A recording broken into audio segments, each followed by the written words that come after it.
ಯಾರು ಫಸ್ಟ್ ಅವರು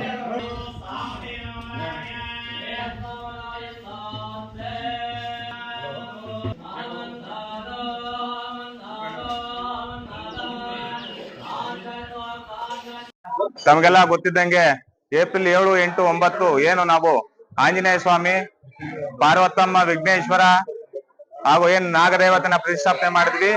ಅದಾದ ನಂತರ 48 ದಿವಸಗಳ ಕಾಲ ಏನೋ ಒಂದು ಮಂಡಲ ಪೂಜೆ ಇತ್ತು. ಮಂಡಲ ಪೂಜೆ ಆಗಿ ಇವತ್ತೊಂದು ಪೂಜೆನ ಮುಗಿಸಿರ್ತೀವಿ.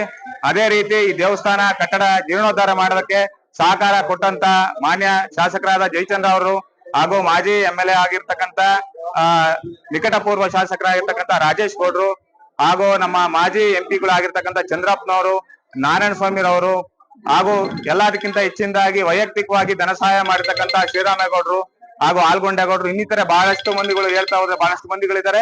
ಎಲ್ರಿಗೂ ಕೂಡ ನಾವು ಎಲ್ಲ ದೊಡ್ಡಬಾಣಗೆರೆ ಗ್ರಾಮಸ್ಥರ ಪರವಾಗಿ ಹಾಗೂ ನಮ್ಮ ದಿವಂಗತ ಮಾಜಿ MLA-ಗಳಾಗಿರ್ತಕ್ಕಂಥ ದಿವಂಗತ ಸತ್ಯನಾರಾಯಣಪ್ಪನವರು ಅವ್ರಿಗೂ ಕೂಡ ಕೊಡುಗೆ ಬಹಳಷ್ಟಿದೆ.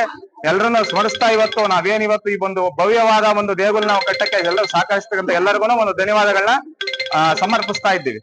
ದೊಡ್ಡಬಾಣಗೆರೆ ಗ್ರಾಮದ ಶ್ರೀ ವೀರಾಂಜನೇಯ ದೇವಸ್ಥಾನ ಉದ್ಘಾಟನೆ ಆಗಿ ಇವತ್ತು 47 ದಿವಸದ ಮಂಡಲ ಪೂಜೆ ನಡೀತಾ ಇತ್ತು. ಈ ಮಂಡಲ ಪೂಜೆಯಲ್ಲಿ ಕೊನೆ ದಿವಸ ಆಗಿರೋದ್ರಿಂದ ವಿಶೇಷವಾದ ಒಂದು ಪೂಜಾ ಕಾರ್ಯಕ್ರಮ ಇಲ್ಲಿ ನೆರವೇರಿಸಿ ಎಲ್ಲ ಸದ್ಭಕ್ತರು, ಎಲ್ಲ ಆಸ್ತಿಕ ನಾಸ್ತಿಕ ಎಲ್ಲರಿಗೂ ಸಮೇತ ಒಂದು ಭಗವಂತ ಒಳ್ಳೆ ಆಶೀರ್ವಾದ ಮಾಡಿ ಈ ಊರಿಗೆ ಮಳೆ ಬೆಳೆ ಎಲ್ಲ ಚೆನ್ನಾಗಾಗ್ಲಿ ಅಂತ ನಿಮ್ಮ ಮಾಧ್ಯಮದ ಮುಖಾಂತರ ಕೋರ್ತಾ ಇದ್ದೀವಿ.